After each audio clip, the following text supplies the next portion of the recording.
السلام علیکم۔ جب ہم خلفۂ راشدین کے ٹائم کو اسٹڈی کرتے ہیں تو شروع کے جو دو خلیفہ تھے، حضرت ابوبکر صدیق رضی اللہ تعالیٰ عنہ اور حضرت عمر فاروق رضی اللہ تعالیٰ عنہ، تو ان کے ٹائم میں خلافت بہت زیادہ سٹیبل تھا، اکنامک سٹیبلٹی بھی تھی اور پولیٹیکل سٹیبلٹی بھی تھی۔ ابوبکر صدیق رضی اللہ تعالیٰ عنہ کے ٹائم میں کچھ قبائل نے بغاوت کیا تھا، لیکن وہ کافی شارٹ ٹائم کے لیے تھا اور پھر بعد میں حالات جو ہے وہ دوبارہ سٹیبل ہوتے ہیں۔ ان کے بعد پھر جب حضرت عمر فاروق رضی اللہ تعالیٰ عنہ خلیفہ بنتے ہیں تو ان کے ٹائم میں تو سٹیبلٹی بہت زیادہ تھی۔ ان کا جو 10 ایئر پیریڈ تھا تو کہا جاتا ہے کہ it was one of the greatest periods in the history of Islam, اسلام کی تاریخ میں سب سے ایک سٹیبل اور خوشحال دور تھا۔ اور ان کے دور خلافت میں مسلمانوں نے بہت زیادہ اچیو بھی کیا۔ مسلمانوں نے شام کو فتح کیا، ایجپٹ کو فتح کیا، ایران کو فتح کیا، عراق کو فتح کیا، اور ان کی جو پالیسیز تھی تو ان کی وجہ سے نہ صرف مسلمان بہت زیادہ خوش تھے بلکہ وہ خوشحالی جو تھی وہ غیر مسلمز کے لیے بھی تھی۔ ان کے دور خلافت میں جو نان مسلمز تھے جنہیں اسلامک اسٹیٹ میں ڈیمیز کہا جاتا ہے تو ان کی ایک بہت بڑی تعداد تھی۔ مثال کے طور پر ایران عراق میں پرشینز تھے، سیریا میں ایریمینز تھے، گریکس تھے، جیوش تھے، اسی طرح ایجپٹ کے اندر کوپٹک کرسچنز تھے یا آرتھوڈک کرسچنز تھے۔ تو جو غیر مسلمز تھے تو ان کی ایک بہت بڑی تعداد تھی ان کی دور خلافت میں۔ تو کہا جاتا ہے کہ ان کی جو پالیسیز تھی تو ان کی وجہ سے نہ صرف مسلمان بہت زیادہ خوش تھے بلکہ جو غیر مسلمز تھے تو وہ خوشحالی ان کے لیے بھی تھی۔ اچھا، عمر فاروق رضی اللہ تعالیٰ عنہ کے ٹائم میں کوئی بغاوت، کوئی ریبیلینس ہم نے جب میں اسٹڈی کرتا ہوں اسلام کو تو میں نے تو ابھی تک دیکھا نہیں ہے۔ ہاں، چھوٹے موٹے بغاوت جو ہے وہ ہوئے تھے سیریا میں، ایجپٹ یا باقی علاقوں میں جن کو مسلمانوں نے فتح کیا تھا، لیکن اگر بحیثیت مجموعی دیکھا جائے تو کوئی میجر ریبیلینس وغیرہ اس قسم کی چیزیں ان کے ٹائم میں نہیں ہوئی تھی۔ نہ ان کی خلافت کو کسی نے چیلنج کیا تھا، ان کی جو سوورینٹی تھی تو ان کو کسی نے چیلنج نہیں کیا تھا۔ اب جب حضرت عمر فاروق رضی اللہ تعالیٰ عنہ کی ڈیتھ ہوتی ہے، وہ اس دنیا سے رخصت ہوتے ہیں، تو ان کے بعد جو دو اور خلیفہ تھے، حضرت عثمان رضی اللہ تعالیٰ عنہ اور حضرت علی رضی اللہ تعالیٰ عنہ، تو ان کے ٹائم میں حالات بہت زیادہ خراب ہوتے ہیں۔ سب سے پہلے تو عثمان رضی اللہ تعالیٰ عنہ کے ٹائم میں ہم نے دیکھا کہ کوفہ کے اندر اور بصرہ کے اندر اور مصر کے اندر لوگوں نے بغاوت کی۔ ان کے جو گورنرز تھے تو ان پر انہوں نے کرٹیسزم سٹارٹ کی کہ آپ نے اپنے خاندان کے گورنرز لگائے ہیں، اور مختلف قسم کے وجوہات ہوئے۔ اور پھر جب حضرت عثمان رضی اللہ تعالیٰ عنہ کی جو ہے وہ ڈیتھ ہوتی ہے، ان کی اسیسینیشن ہوتی ہے، ان کو جب قتل کیا جاتا ہے، تو پھر جب حضرت علی رضی اللہ تعالیٰ عنہ خلیفہ بنتے ہیں، ان کی جب خلافت سٹارٹ ہوتی ہے تو پھر اس میں تو حالات بہت زیادہ خراب ہوئے۔ ان کے ٹائم میں جو ہے سول وار شروع ہوتی ہے، فرسٹ ٹائم مسلمان جو ہے وہ آمنے سامنے ہوتے ہیں۔ حضرت علی رضی اللہ تعالیٰ عنہ جو ہے وہ بیٹل آف کیمل جو جنگ ہوتی ہے حضرت عائشہ رضی اللہ تعالیٰ عنہ اور حضرت علی رضی اللہ تعالیٰ عنہ کے ٹائم میں، اس کے علاوہ بیٹل آف صفین جو کہ معاویہ رضی اللہ تعالیٰ عنہ اور علی رضی اللہ تعالیٰ عنہ کے ٹائم میں ہوئی تھی، جو کہ حضرت عثمان رضی اللہ تعالیٰ عنہ ان کی جو قتل ہوئی تھی تو اس کی وجہ سے یہ ایشوز جو ہے وہ کریٹ ہوئے تھے۔ تو پھر مسلمان جو ہے بعد میں حالات اتنے خراب ہوئے کہ پھر جو خلافت تھی تو وہ دو حصوں میں پھر ٹوٹ گئی تھی۔ ایک سائڈ پر حضرت علی رضی اللہ تعالیٰ عنہ تھے اور ایک سائڈ پر معاویہ رضی اللہ تعالیٰ عنہ تھے، اور پھر بعد میں ہم نے دیکھا پھر مسلمان جو ہے وہ خلافت سے ملوکیت کی طرف گئے۔ اب حضرت عثمان رضی اللہ تعالیٰ عنہ کو کیوں قتل کیا گیا تھا اور پھر حضرت علی رضی اللہ تعالیٰ عنہ کے دور میں جنگیں وغیرہ کیوں ہوئی تھی، تو یہ چیزیں اب ہم نے ڈسکس نہیں کی ہے، وہ اب ہم آنے والے لیکچروں میں ڈسکس کریں گے جب ہم اس کے بعد عثمان رضی اللہ تعالیٰ عنہ کے دور خلافت میں آئیں گے اور علی رضی اللہ تعالیٰ عنہ کے دور خلافت میں آئیں گے، تو وہ چیزیں جو ہے میں ڈیٹیل کے ساتھ ایک ایک پوائنٹ میں آپ کے سامنے رکھوں گا۔ لیکن چونکہ ابھی ہم حضرت عمر رضی اللہ تعالیٰ عنہ پر بات کر رہے ہیں، ان کا جو دور خلافت ہے تو اس کو ہم ڈسکس کر رہے ہیں، تو آج کی اس ویڈیو میں آپ کے سامنے پوائنٹس رکھوں گا کہ حضرت عمر فاروق رضی اللہ تعالیٰ عنہ کے ٹائم میں کون سی پالیسیز تھی جن کی وجہ سے جو ان کی جو خلافت تھی، جو خلیفیٹ تھی، وہ کافی سٹیبل تھا، اور پھر ان پالیسیز کو بعد میں کس طرح چینج کیا گیا جس کی وجہ سے پھر لوگوں نے بغاوت کیا اور لوگوں نے جو ہے پھر وہ حضرت عثمان رضی اللہ تعالیٰ عنہ کی اسیسینیشن بھی ہوئی۔ اچھا، جب ہم ان ایشوز کو دیکھتے ہیں تو کہا جاتا ہے کہ پھر بعد میں چونکہ ان ایشوز کی وجہ سے جو ہے وہ اسلام نہ صرف خلافت جو ہے وہ ٹوٹ گئی، نہ صرف خلافت سے ملوکیت کی طرف ہم گئے، بلکہ مسلمان جو ہے وہ بھی دو حصوں میں ڈیوائیڈ ہو گئے، ایک طرف سنی ہے اور ایک طرف شیعہ ہے۔ تو جب ہم دیکھتے ہیں کہ حضرت علی رضی اللہ تعالیٰ عنہ کے ٹائم میں ایشوز کیوں کریٹ ہوئی تھی، عثمان رضی اللہ تعالیٰ عنہ کے ٹائم میں بغاوت کیوں ہوئی تھی، تو کچھ ایسے لوگ ہیں وہ کہتے ہیں کہ ایک بندہ تھا، اس کا نام تھا ابن سبا، عبداللہ ابن سبا اس کا نام تھا، اور وہ ایک جوئش تھا، وہ یمن یا عمان کا رہنے والا تھا، اور وہ ایک کنسپائریٹر تھا، وہ سازشیں وغیرہ کرتا تھا، جس کی وجہ سے انہوں نے کوفہ میں بھی لوگوں کو اکسایا، بصرہ میں بھی لوگوں کو اکسایا، اور پھر ایجپٹ میں بھی لوگوں کو اکسایا۔ دیکھیے وہ تو میرے خیال میں پھر بعد میں آیا تھا، ہاں ان کا ایک کردار رہ چکا ہے، لیکن میرا سوال یہ ہے کہ اب عبداللہ ابن سبا عثمان رضی اللہ تعالیٰ عنہ کے ٹائم میں کیوں اٹھتا ہے؟ وہ ابو بکر کے ٹائم میں کدھر تھا؟ وہ عمر رضی اللہ تعالیٰ عنہ کے ٹائم میں کدھر تھا؟ وہ صرف عثمان رضی اللہ تعالیٰ عنہ کے ٹائم میں انہوں نے کیوں کنسپائریسیز کریٹ کی؟ تو یہ بھی ایک بہت بڑا سوال ہے۔ تو لہٰذا عبداللہ ابن سبا کا ایک کردار رہ چکا ہے، لیکن کچھ پالیسیز تھے حضرت عثمان رضی اللہ تعالیٰ عنہ کے ٹائم میں، جن پالیسیز کی وجہ سے لوگ جو ہے انہوں نے بغاوت وغیرہ شروع کی، اور پھر بعد میں ان کی اسیسینیشن بھی ہوئی۔ تو وہ چیزیں تو پھر میں بعد میں ڈسکس کروں گا ڈیٹیل کے ساتھ، عبداللہ ابن سبا کو بھی ان کو بھی میں ڈیٹیل کے ساتھ بعد میں ڈسکس کروں گا۔ آج بات کرتے ہیں کہ عمر فاروق رضی اللہ تعالیٰ عنہ کے ٹائم میں پالیسیز کیا تھی، اور پھر ان پالیسیز کو کس طرح چینج کیا گیا۔ جب حضور صلی اللہ علیہ وآلہ وسلم وفات ہوتے ہیں، اس دنیا سے رخصت ہوتے ہیں، تو جو اسلام تھی وہ صرف جزیرہ نما عرب تک محدود تھی، عریبین پیننسولا سے باہر مسلمان اور اسلام نہیں تھا۔ جو شام کو مسلمان فتح کرتے ہیں، ایجپٹ کو مسلمان فتح کرتے ہیں، ایران عراق کو مسلمان فتح کرتے ہیں، تو یہ فتوحات پھر ان کے وفات کے بعد ہوئی تھی۔ جب وہ زندہ تھے تو یہ ایریاز مسلمانوں نے تب تک جو ہے فتح نہیں کی تھی۔ ہاں ان کے رومنس کے ساتھ کلیشز تھے، حضور صلی اللہ علیہ وآلہ وسلم کے ساتھ، ان کے ساتھ انہوں نے دو جنگیں بھی لڑی تھی، بیٹل آف متہ اور بیٹل آف تبوک، جس کو میں آلریڈی ڈسکس کر چکا ہوں۔ لیکن اگر بات کی جائے تو ان کے ٹائم میں یہ ایریاز جو ہے وہ مسلمانوں نے فتح نہیں کی تھی۔ جب حضور صلی اللہ علیہ وآلہ وسلم وفات ہوتے ہیں، اس دنیا سے رخصت ہوتے ہیں، تو پھر ابو بکر صدیق رضی اللہ تعالیٰ عنہ جو ہے وہ فرسٹ خلیفہ آف مسلمز بنتے ہیں مسلمانوں کے۔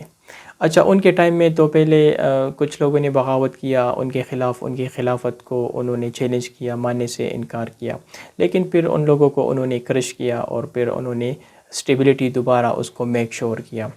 اور انہوں نے فرسٹ ٹائم شام کی طرف ایکسپیڈیشن بھیجی، ملٹری بھیجی، اور عراق کی طرف ملٹری بھیجی، مسلمانوں کو ان ایریاز میں بھیجا کہ آپ جائیں اور ان ایریاز کو آپ فتح کریں۔ لیکن ان کا جو ٹائم پیریڈ تھا تو وہ بھی کافی شارٹ تھا، 632 سے لے کر 634 تک ان کی خلافت تھی۔ تو مسلمان ان ایریاز میں بزی تھے، انگیج تھے، ان ایریاز کو فتح کر ہی رہے تھے کہ اس دوران ان کی ڈیتھ ہوتی ہے، تو وہ بھی اس دنیا سے رخصت ہوتے ہیں۔ پھر آتے ہیں ان کے بعد عمر فاروق رضی اللہ تعالیٰ عنہ، جو کہ 10 سال خلیفہ رہ چکے ہیں۔ ان کے ٹائم میں مسلمان جو ہے بیٹل آف یرموک میں 636 میں سیریا کو بھی فتح کرتے ہیں، پھر بیٹل آف قادسیہ میں 636 میں وہ عراق کو بھی فتح کرتے ہیں، پھر 642 میں مسلمان جو ہے وہ ایجپٹ مصر کو بھی فتح کرتے ہیں، اور پھر پرشیا اور ایران اور خراسان تک جو ہے ان کے ٹائم میں مسلمان ان سارے ایریاز کو فتح کرتے ہیں۔ سو ان ریالٹی فتوحات شروع ہوئی تھی ابو بکر صدیق رضی اللہ تعالیٰ عنہ کے ٹائم میں ان ایریاز میں، لیکن پھر یہ سارے ایریاز حضرت عمر فاروق رضی اللہ تعالیٰ عنہ جب خلیفہ تھے تو ان کے ٹائم میں مسلمان ان ایریاز کو فتح کرتے ہیں۔ اب آتے ہیں پالیسیز کی طرف۔ حضرت عمر فاروق رضی اللہ تعالیٰ عنہ ان کی کچھ خاص پالیسیز تھی، اور میں سمجھتا ہوں کہ وہ ایسی پالیسیز تھی کہ انہیں ان لوگوں کے مائنڈ سیٹ کے بارے میں پتہ تھا، اور جب تک یہ پالیسیز مسلمانوں نے اس کو ایڈاپٹ کیا تھا تو اسٹیبلٹی تھی، اکنامک اسٹیبلٹی بھی تھی، پولیٹیکل اسٹیبلٹی بھی تھی، کسی نے بغاوت بھی نہیں کیا تھا۔ لیکن جب یہ پالیسیز بعد میں عثمان رضی اللہ تعالیٰ عنہ کے ٹائم میں چینج ہوتی ہے تو پھر ایک دم حالات بھی خراب ہوتے ہیں اور بغاوت بھی ہوتی ہے۔ اب وہ پالیسیز کیا تھے؟ وہ پالیسیز یہ تھے کہ جب حضرت عمر فاروق رضی اللہ تعالیٰ عنہ کے ٹائم میں جب وہ شام کو اور ایجپٹ کو اور ایران عراق ان ایریاز کو وہ فتح کرتے ہیں، تو ان کی پالیسیز یہ تھی کہ فرسٹ آف آل انہوں نے مسلمانوں کو منع کیا تھا، قریش کو منع کیا تھا کہ آپ ان ایریاز میں پرماننٹ سیٹلمنٹ نہیں کر سکتے، مطلب کہ آپ شام میں جو ہے پرماننٹ سیٹلمنٹ نہیں کر سکتے، وہاں پر مستقل نہیں رہ سکتے، آپ جو ہے مصر میں، ایران میں، عراق میں، اس کا یہ مطلب نہیں ہے کہ ہم نے ان ایریاز کو فتح کر لیا ہے تو آپ وہاں پر جائیں گے اور آپ وہاں پر سیٹل ہو جائیں گے۔ تو فرسٹ پالیسی ان کی یہ تھی کہ انہوں نے قریش کو منع کیا تھا کہ آپ جو ہے عربین پیننسولا میں ہی رہیں گے، آپ ان ایریاز میں جو ہے وہ پرماننٹ سیٹلمنٹ نہیں کریں گے۔ سیکنڈلی جن آرمی نے ان ایریاز کو فتح کیا تھا تو انہوں نے انسٹرکشنز دی تھی کہ جن ایریاز کو بھی آپ فتح کریں گے تو وہاں کے لوگوں کے پاس ان کی جو زمینیں ہیں تو وہ زمینیں ان کی ہی ملکیت ہے، وہ آپ اپنے پوزیشن میں نہیں لے سکتے۔ وہاں پر یہ ایسا ہوتا تھا کہ جب مسلمانوں نے عراق کو فتح کیا تو عمر فاروق رضی اللہ تعالیٰ عنہ نے ان کے لیے 2 شہر بنائے، ایک تھا کوفہ اور ایک تھا بصرہ، اور یہ ایسے شہر تھے کہ یہ جو وہاں پر جو نیٹو پاپولیشن تھی تو ان سے بہت دور تھی، تو انہوں نے اپنی ملٹری کو آئسولیٹڈلی پاپولیٹڈ کیا اور ایریاز میں، اور یہ سٹیز انہوں نے اسی وجہ سے نہیں بنائی تھی کہ ہم وہاں پر عرب کو جو ہے وہ آباد کریں گے اور ان کی آبادی ہم بڑھائیں گے اور کوئی ڈیموگرافک چینج ہم یہاں پر کریں گے، صرف جو for the sake of security کہ ہم ان ایریاز کو پروٹیکٹ کریں گے، تو اسی وجہ سے یہ ان کا صرف ایک گیریزن اسٹیٹ تھا، اس کے علاوہ یہ کوئی پرماننٹ سیٹلمنٹ نہیں تھا، انہوں نے ان کو منع کیا تھا۔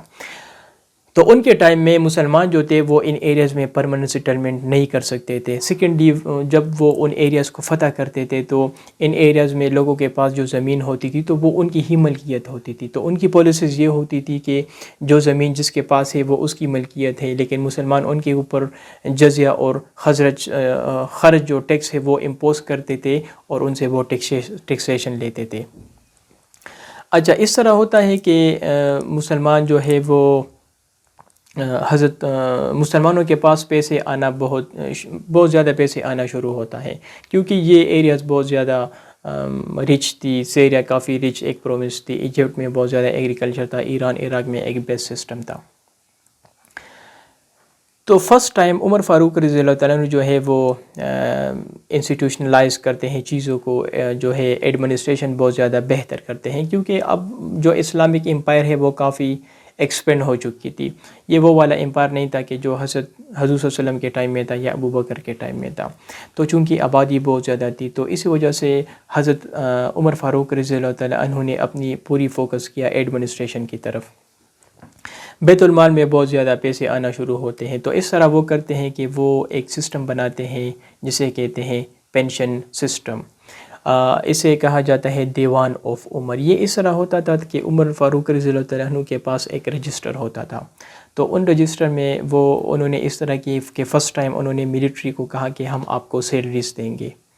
ایک اسٹینڈنگ ملٹری انہوں نے بنائی، اور اس سے پہلے ملٹری کو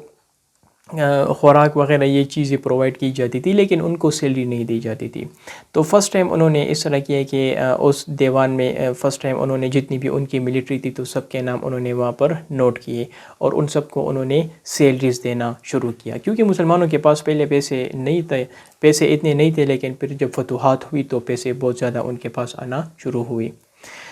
تو انہوں نے ان کے لیے جو ہے وظیفہ مقرر کیا۔ اچھا، اب صرف ان کے لیے وظیفہ نہیں تھا بلکہ بہت سارے ہمارے پاس میں نے یہاں چیزیں نوٹ بھی کی ہیں۔ مثال کے طور پر اگر بات کی جائے تو اس جو دیوان تھا ان کا، تو ان کے اندر انہوں نے کافی کیٹیگرائزیشن کی تھی۔ مثال کے طور پر حضور صلی اللہ علیہ وآلہ وسلم کی جو بیویاں ہیں تو ان کو وہ 12,000 درہم انہوں نے ان کے لیے مقرر کیا تھا۔ غزوہ بدر میں جو صحابہ رضی اللہ تعالیٰ عنہ تھے تو ان کے لیے انہوں نے تقریباً کچھ جو صحابہ جنگ بدر میں انہوں نے پارٹیسپیشن کیا تھا تو ان کے لیے انہوں نے 5,000 درہم جو ہے وہ مقرر کیا۔ حضور صلی اللہ علیہ وسلم کے جو نواسے تھے ان کے لیے انہوں نے 5,000 درہم مقرر کیا۔ احد میں جو لوگ مسلمان ہوئے تھے یا جنہوں نے پارٹیسپیشن کیا تھا ان کے لیے انہوں نے 4,000 درہم مقرر کیا۔ غزوہ احد اور فتح مکہ کے دوران جو لوگ مسلمان ہوئے تھے ان کے لیے انہوں نے 3,000 درہم مقرر کیا۔ اچھا، ابو بکر صدیق رضی اللہ تعالیٰ عنہ کے خلاف جن لوگوں نے بغاوت کی تھی اور پھر ان جنگوں میں جن مسلمانوں نے پارٹیسپیشن کیا تھا تو ان کے لیے انہوں نے 3,000 درہم مقرر کیا۔ فتح مکہ کے دوران جو لوگ مسلمان ہوئے تھے ان کے لیے انہوں نے 2,000 وظیفہ مقرر کیا۔ وہ صحابہ کرام جنہوں نے غزوہ بدر میں حصہ لیا تھا تو ان کے جو بچے تھے ان کے لیے انہوں نے 2,000 درہم مقرر کیا۔ بیٹل آف قادسیہ جس میں مسلمانوں نے عراق کو فتح کیا تھا، اور بیٹل آف یرمک جس میں مسلمانوں نے سیریا کو فتح کیا تھا۔ اس میں جن صحابہ نے اپنا پارٹیسپیشن کیا تھا، کردار ادا کیا تھا، تو ان کے لیے انہوں نے 2,000 درہم مقرر کیا تھا۔ یمن کے ساؤتھ میں جو قبیلے آباد تھے ان کے لیے انہوں نے 400 درہم مقرر کیا۔ اسی طرح انصار اور مہاجرین کے جو بیویاں تھے، وائف تھے، تو ان کے لیے انہوں نے 200 سے 400 درہم مقرر کیا۔ اسی طرح مسلمان جو جنگجو تھے، جو آرمی میں وہ تھے، تو ان کے جو خواتین اور بچے تھے ان کے لیے انہوں نے 100 سے 300 درہم مقرر کیا۔ مسلمانوں کے پاس جو سلیوز تھے تو ان کے لیے انہوں نے 100 سے 300 درہم مقرر کیا۔ ایون مسلمانوں کے جو نئے بچے ہوتے تھے تو ان کے لیے انہوں نے 10 سے 60 درہم مقرر کیا تاکہ ان کی پرورش اچھی کی جائے۔ اسی طرح جو بیوہ خواتین ہوتی تھی جن کے خاون ان کی ڈیتھ ہوتی تھی، انتقال ہوتی تھی، یا پھر ان کی طلاق ہو جاتی تھی تو ان کا کوئی سہارا نہیں ہوتا تھا، اسی وجہ سے ان کے لیے انہوں نے وظیفہ مقرر کیا۔ وہ خواتین جو میرڈ ہے یا میرڈ نہیں ہے، اگر وہ فائنینشلی کمزور ہے ان کے لیے انہوں نے وظیفہ مقرر کیا۔ اسی طرح جو غریب لوگ ہیں یا کافی ضرورت مند لوگ ہیں ان کے لیے انہوں نے جو ہے وہ وظیفہ مقرر کیا۔ جو ینگسٹر ہے، جو نوجوان یوتھ ہے اور وہ خود کو سپورٹ نہیں کر رہے اور ان کی ایک فیملی ہے تو ان کے لیے انہوں نے وظیفہ مقرر کیا۔ تو فرسٹ ٹائم انہوں نے یہ دیوان سسٹم انہوں نے ان کی انٹروڈکشن کی، اور ایک تو بیت المال تھا اور ایک دیوان تھا۔ بیت المال یہ تھا کہ وہ خزانہ تھا، جتنے بھی پیسے ہوتے تھے ٹیکسیشن سے وہ آتے تھے وہاں پر بیت المال میں، وہ اس کو جمع کرتے تھے۔ اور جو دیوان تھا تو دیوان اس طرح تھا کہ پھر بیت المال میں جو پیسے ہیں اس کو ہم نے کس طرح ان کی ڈسٹریبیوشن کرنی ہے، کن کن لوگوں کو دینی ہے، تو پھر وہ ریکارڈ سارا دیوان کے اندر تھا، تو اسی وجہ سے اسے کہا جاتا ہے رجسٹر آف عمر۔ اچھا، اب اس طرح ہوتا ہے کہ عمر فاروق رضی اللہ تعالیٰ عنہ نے ایک ٹرائبل فیوڈلزم کا کنسیپٹ، اس کی بنیاد انہوں نے رکھی۔ کس طرح رکھی اس کو آپ انڈرسٹینڈ کریں۔ دیکھیے، ایک ہوتا ہے ٹرائبل میں تو آپ کو پتہ ہے کہ قبیلے کو ہم کہتے ہیں، بہت سارے خاندان اس میں اکٹھے ہوتے ہیں اور اس کا ایک سربراہ وہ مقرر کرتے ہیں جسے ہم کہتے ہیں ٹرائبل۔ اور اس میں جو ہے ایک بندہ جو ہے وہ اس کے پاس پورا اختیار نہیں ہوتا بلکہ سب کے پاس اختیار ہوتا ہے ٹرائب کے پاس، اور جو ہے وہ مشورے سے وہ سارے کام کرتے ہیں، مطلب ایک بندے کے پاس اختیار نہیں ہوتا۔ اسے کہتے ہیں ٹرائبل۔ فیوڈلزم کسے کہتے ہیں؟ فیوڈلزم اس سے مراد یہ ہے کہ مثال کے طور پر ایک رولر ہے، ایک بادشاہ ہے، ایک کنگ ہے، اور اس کے پاس بہت زیادہ ملٹری ہے، اور پھر نیچے جو ہے اس کے پاس ایک بہت بڑی زمین ہے، اور اس زمین سے جو انکم آتی ہے تو پھر بادشاہ کا ایک خزانہ ہوتا ہے، اس میں سبمٹ کیا جاتا ہے، اور پھر وہی بادشاہ جو ہے پھر یہ اس کا اختیار ہے کہ وہ کس کو پیسے دیں گے اور کس کو پیسے نہیں دیں گے۔ تو فیوڈلزم جسے ہم اردو میں کہتے ہیں جاگیردارہ نظام، جس میں ایک بندے کے پاس اختیار ہوتا ہے اور اس کے پاس ملٹری ہوتی ہے، اور طاقت کے تھرو وہ لوگوں سے کام وغیرہ کرواتے ہیں، ان کو وہ سلیو بناتے ہیں، جو کہ میڈیول ہسٹری اگر آپ ریڈ کریں گے تو فیوڈلزم کے بارے میں آپ کو پتہ ہوگا، یا آپ سرچ کریں کہ فیوڈلزم کسے کہتے ہیں۔ ایک ہوتا ہے ٹرائبل اور ایک ہوتا ہے فیوڈلزم۔ اب میں آپ کو کہہ رہا ہوں کہ حضرت عمر فاروق رضی اللہ تعالیٰ عنہ نے ٹرائبل فیوڈلزم کا کنسیپٹ رکھا تھا۔ اب اس سے مراد یہ ہے کہ جب ایران، عراق، شام اور ایجپٹ ان ایریاز کو مسلمانوں نے فتح کیا، تو چونکہ عمر فاروق رضی اللہ تعالیٰ عنہ نے مسلمانوں کو منع کیا تھا کہ یہاں پر جن لوگوں کے پاس زمینیں ہیں تو وہ ان کی ملکیت ہے، آپ ان سے زمین نہیں لے سکتے، لیکن عمر فاروق رضی اللہ تعالیٰ عنہ نے ان لوگوں کے اوپر جو ہے وہ ٹیکس امپوز کیا تھا کہ آپ کی زمین سے آپ پر ہم یہ ٹیکس امپوز کر رہے ہیں، زمین آپ کی ہے، لیکن چونکہ آپ اسلامک امپائر کے اندر ہے تو ہم آپ کو پروٹیکٹ کریں گے، لیکن آپ نے ہمیں جزیہ دینا ہے اور آپ نے ہمیں خرچ ٹیکس جو ہے وہ آپ نے ہمیں دینا ہے، تو وہ ٹیکسیشن وہ ان سے لیتے تھے۔ اچھا، وہ زمین تو مسلمان ان سے نہیں لیتے تھے، لیکن بدلے میں ان زمین کے اوپر مسلمان ان سے ٹیکس لیتے تھے، اور وہ ٹیکس آتا تھا اور وہ بیت المال میں جمع ہوتا تھا، اور پھر اسی ٹیکس کو عمر فاروق رضی اللہ تعالیٰ عنہ جو ہے وہ ان مسلمانوں میں ڈسٹریبیوٹ کرتے تھے. تو مسلمان وہ زمین اپنے پاس نہیں رکھ سکتے تھے، وہ زمین جس کی ہوتی تھی وہ اپنے پاس رکھتے تھے، لیکن پھر اس زمین سے جو ٹیکسیشن بیت المال میں آتی تھی تو وہی پیسوں کو پھر حضرت عمر فاروق رضی اللہ تعالیٰ عنہ ملٹری میں ڈسٹریبیوٹ کرتے تھے اور باقی لوگوں میں وہ ڈسٹریبیوٹ کرتے تھے. تو اس طرح ہوتا تھا کہ ایک ٹرائبل فیوڈلزم تھا ان کے ٹائم میں، اور جو ٹرائبل تھا تو اس چونکہ انہوں نے اسٹینڈنگ ملٹری بھی بنائی تھی تو ان سب کے لیے انہوں نے پینشن مقرر کیا تھا. تو ان کے ٹائم میں پھر ایک اسٹینڈنگ ملٹری تھی اور بہت سے مسلمانوں نے پھر ملٹری جوائن کیا، اور اسی وجہ سے ان کے اندر ایک اسپرٹ بھی تھا، فائنینشلی کوئی مسئلے ان کے سامنے نہیں تھے، اور پھر اسی وجہ سے مسلمانوں نے بعد میں فتوحات بھی کیے. اچھا، ان کا جو سسٹم تھا، جو پیسے وہ ڈسٹریبیوٹ کرتا تھا حضرت عمر فاروق رضی اللہ تعالیٰ عنہ، تو وہ ایکویلٹی کے بیس پر تھا، بردرہڈ کے بیس پر تھا. مثال کے طور پر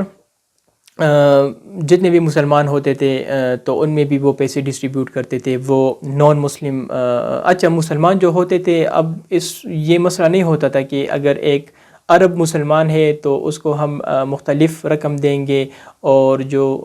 نان عرب مسلمان ہے، جو عرب نہیں ہے لیکن اس نے اسلام ایکسیپٹ کی ہے، اس کو ہم ایک الگ جو ہے وہ پیمنٹ دیں گے. نو ایکویلٹی کے بیس پر تھا. وہ ایک عرب مسلم کو بھی سیم اماؤنٹ دیتا تھا اور ایک نان عرب کو بھی سیم اماؤنٹ دیتا تھا. اسی وجہ سے اس کے علاوہ جو کرسچن تھے، جوش تھے یا باقی جو لوگ تھے، تو ان کے لیے بھی انہوں نے وظیفہ مقرر کیا تھا، جو ان کے دور خلافت میں ان کی ایڈمنسٹریشن میں ان کے ساتھ کام وغیرہ کرتے تھے. اچھا، ایک اور ریزن یہ بھی تھا کہ اگر سٹیبلٹی تھی تو سٹیبلٹی کی یہی وجہ تھی کہ دیوان جو سسٹم تھا وہ عمر فاروق رضی اللہ تعالیٰ عنہ نے حضور صلی اللہ علیہ وآلہ وسلم کا جو سننا تھا تو ان کے مطابق انہوں نے اس کو فارم کیا تھا. تو بردرہڈ تھا اس کے ٹائم میں، اور جو فائنینشیل جو سسٹم تھا تو اس میں ایکویلٹی بہت زیادہ تھی، مطلب کوئی ڈسکریمنیشن نہیں تھی. یہ نہیں تھا کہ مطلب کلیم جو ہے وہ چونکہ اس کا تعلق عرب سے ہے اور وہ مسلمان ہے تو ہم ان کو زیادہ پریورٹی دیں گے، اور ایک بندہ سیریا سے ہے یا عراق سے ہے، وہ اسلام ایکسیپٹ کرتا ہے لیکن چونکہ وہ پرشین ہے یا وہ گریک سے اس کا تعلق ہے تو اسی وجہ سے ہم ڈسکریمنیشن کریں گے، ان کو پیسے وغیرہ نہیں دیں گے. تو جب تک عمر فاروق رضی اللہ تعالیٰ عنہ نے اپنے اس پالیسیز کو ایز لانگ ایز امپلیمنٹ کیا تھا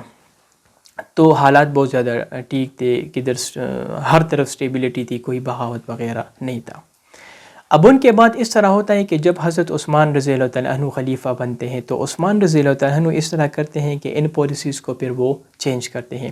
سب سے پہلے تو وہ اس طرح کرتے ہیں کہ حضرت عمر فاروق رضی اللہ تعالیٰ عنہ نے جن قریش کو بین کیا تھا کہ آپ ان علاقے میں نہیں جا سکتے ہیں اور وہاں پر آپ زمینیں اپنے ساتھ نہیں رکھ سکتے اور آپ وہاں پر سیٹل نہیں ہو سکتے، تو عثمان رضی اللہ عنہ کے ٹائم میں انہوں نے فرسٹ ٹائم قریش کو اجازت دیا، اور خاص کر جو امیت جو وہ تھی، جو ٹرائب تھی، تو ان کی ایک بہت بڑی تعداد وہاں پر جاتے ہیں. وہ ہر ایریاز میں ان کو گورنرز بھی لگاتے ہیں اور وہاں پر ان کو اجازت بھی دیتے ہیں کہ آپ عراق میں بھی زمین رکھ سکتے ہیں، آپ سیریا میں بھی رکھ سکتے ہیں، اور آپ ایجپٹ میں بھی زمین رکھ سکتے ہیں. اب جو زمین ان لوگوں سے لی گئی تو اس کی وجہ سے تھوڑے سے ایشوز کریٹ ہوئے، اور مسلمان جو ہے پھر وہ آہستہ آہستہ ٹرائبل فیوڈلزم سے فیوڈلزم کی طرف جاتے ہیں، کیونکہ پھر وہ امیت کے جو ٹرائب ان کے جو لوگ ہیں تو زمین ان کے پاس آتی ہے، اور پھر زیادہ تر کنٹرول جو ہے پھر ان کے ٹائم میں امیت جو ٹرائب ہے تو ان کے پاس زیادہ تر کنٹرول آتا ہے. تو آہستہ آہستہ ٹرائبل فیوڈلزم سے وہ فیوڈلزم کی طرف جاتے ہیں. سیکنڈ پالیسی ان کی یہ تھی جس کی وجہ سے ایشوز کریٹ ہوئے کہ جو دیوان سسٹم تھا جس میں ایکویلٹی تھی، کہ ایکویلٹی کے بیس پر عمر فاروق رضی اللہ تعالیٰ عنہ مسلمان اور نان مسلم میں پیسے ڈسٹریبیوٹ کرتے تھے. تو مسئلہ یہ ہوا کہ پھر امیت نے اس طرح کیا کہ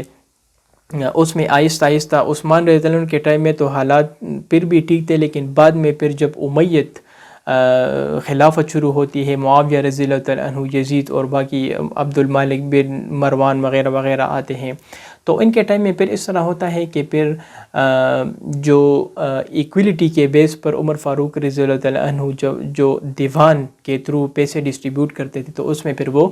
ڈسکریمنیشن سٹارٹ کرتے ہیں. مثال کے طور پر وہ اس طرح کرتے تھے کہ چونکہ عرب ہے تو عرب کے جو ایلیٹ کلاس ہوئی، مطلب جس کا تعلق عرب سے ہے، جس کا تعلق قریش سے ہے، تو وہ 3000 سے 6000 درہم جو ہے وہ دیوان سے پینشن لیں گے، وظیفہ لیں گے، اور جو نان عرب ہے تو وہ 300 سے 600 لیں گے. پھر اس سے اس طرح ہوتا ہے کہ پھر لوگوں کے اندر جو ہے آہستہ آہستہ گریجولی حالات خراب ہوتے ہیں، اور پھر کوفہ کے اندر بھی اور بصرہ کے اندر بھی آہستہ آہستہ حالات خراب ہوتے ہیں، اور اس طرح جو ہے وہ ایک جو اکنامک سٹیبلٹی تھی تو وہ آہستہ آہستہ وہ ڈیمیج ہوتی ہے، اور پھر اس کے ساتھ ساتھ جو پولیٹیکل سٹیبلٹی ہے تو وہ بھی آہستہ آہستہ ڈیمیج ہوتی ہے۔ ایک اور ریزن یہ بھی تھا کہ حضرت عمر فاروق رضی اللہ تعالیٰ عنہ کے دور میں اس طرح ہے، یا اسلام میں اس طرح ہے کہ جزیہ ٹیکس صرف آپ جو مسلمان نہیں ہے تو اس پر آپ امپوز کر سکتے ہیں، مسلمان جو ہے وہ زکوٰۃ دیں گے لیکن جو نان مسلم ہے وہ جزیہ دیں گے۔ امید نے اس طرح کیا کہ ان کے ٹائم میں جب لوگ زیادہ مسلمان ہو رہے تھے تو انہوں نے سوچا کہ اب لوگ زیادہ مسلمان ہو رہے ہیں، تو انہوں نے اس طرح کیا کہ وہ کافی ان کو فکر ہو رہی تھی کہ اگر لوگ زیادہ اسلام کی طرف آ رہے ہیں، مسلمان ہو رہے ہیں، تو جو جزیہ ٹیکس ہے تو پھر وہ اماؤنٹ تو کافی کم ہو رہی ہے، اور جو ریونیو ہم جنریٹ کرتے تھے پہلے تو ریونیو اب اسی طرح جنریٹ نہیں ہو رہی، تو لہٰذا انہوں نے اس طرح کیا کہ جو نان عرب ہے، مطلب وہ لوگ جو مسلمان ہیں لیکن ان کا تعلق جو ہے وہ عرب سے نہیں ہے، وہ نان عرب ہے، تو وہ اسلام ایکسیپٹ کرنے کے بعد بھی جزیہ دیں گے۔ اب یہ اسلام کے خلاف بھی ہے، قرآن شریف میں بھی اللہ تعالیٰ کا حکم ہے، اور حضور صلی اللہ علیہ وسلم کے احکامات کے خلاف بھی تھے، تو لہٰذا انہوں نے پھر اس طرح کیا کہ پھر وہ عربزم کی طرف گئے، ایک نیشنلزم کی طرف گئے، اور انہوں نے جو حضور صلی اللہ علیہ وسلم نے جو بنیاد رکھی تھی کہ عرب کا کوئی نان عرب کے اوپر کوئی سپریورٹی نہیں ہے، یا نان عرب کا عرب کے اوپر کوئی سپریورٹی نہیں ہے، سب جو ہے ایکول ہے، تو اس حکم کو بھی انہوں نے پھر بعد میں وائلیٹ کیا، اور فرسٹ ٹائم جو ہے پھر بغاوت وغیرہ شروع ہوئی، اور پھر ایک کلوزڈ سوسائٹی کی طرف ہم گئے۔ مثال کے طور پر امیت کے ٹائم میں انہوں نے عربزم کو انہوں نے ترجیح دی، تو ایک نیشن جو ہے وہ اس کا کنسیپٹ وجود میں آئے، جو کہ اسلام اس کے خلاف ہے۔ پھر جب ان کے بعد عباسد خلافت آتی ہے تو پھر عباسد خلافت کے ٹائم میں پھر کلوز سوسائٹی جو ہے پھر پرشین سائڈ پر جاتی ہے، کیونکہ ان کے ٹائم میں زیادہ تر پرشین ان کے اس میں تھے، ایڈمنسٹریشن میں تھے، اور ان کا زیادہ تر تعلق اس ایریا سے تھا، پرشین سے تھا، جو کہ بعد میں ہم ڈسکس کریں گے۔ تو پھر عربزم سے پھر پرشینزم کی طرف لوگ گئے، another کلوز سوسائٹی۔ پھر جب ہم بعد میں ترکس آئیں گے اوپر سے سنٹرل ایشیا سے، اور یہاں پر جو ہے اوٹومن امپائر کی بنیاد رکھیں گے، تو پھر عربزم سے جو پرشینزم کی طرف لوگ گئے تھے تو پھر پرشینزم سے ترکش سائڈ پر جو ہے پھر اسلام اس سائڈ پر جاتا ہے، تو پھر ایک نیشنلزم کا ایک کنسیپٹ بعد میں آیا، جس کی وجہ سے جو عمر فاروق رضی اللہ تعالیٰ عنہ کا جو ٹرائبل فیوڈلزم تھا تو ان کو پھر ان لوگوں نے انڈوئنگ کیا، اور پھر یہ فیوڈلزم کی طرف گئے، اور پھر جو قرآن شریف کا حکم بھی ہے کہ امر شورى بینہم، کہ آپ کے تمام معاملات جو ہے وہ باہمی مشورے سے حل ہوں گے، تو ان چیزوں کو بھی انہوں نے وائلیٹ کیا، کیونکہ جب معاویہ رضی اللہ تعالیٰ عنہ یزید کو without having any consultation in کو فرسٹ خلیفہ، ان کو ایک خلیفہ مقرر کرتے ہیں، تو اس کے بعد پھر جو ہے اس طرح ہوتا ہے کہ مسلمان جو خلافت ہے تو پھر وہ خلافت سے ملوکیت کی طرف وہ لوگ جاتے ہیں، اور پھر وہ اس طرح نہیں ہوتا تھا کہ ایک جس طرح عمر فاروق رضی اللہ تعالیٰ عنہ یا ابو بکر صدیق رضی اللہ عنہ یا باقی خلیفہ جو پہلے 3-4 خلیفہ تھے، تو جس طرح لوگوں کو ایکسیس ہوتا تھا، وہ اویلیبل ہوتے تھے، تو پھر جو باقی بعد میں جو رولرز تھے تو پھر وہ مطلب لوگوں کا ایکسیس نہیں ہوتا تھا ان کی طرف۔ پھر اگر عباسد کی بات کی جائے تو انہوں نے پرشین سٹائل کا ایڈمنسٹریشن ایڈاپٹ کیا تھا، وزیر کافی پاورفل تھے، اور وزیر اور لوگ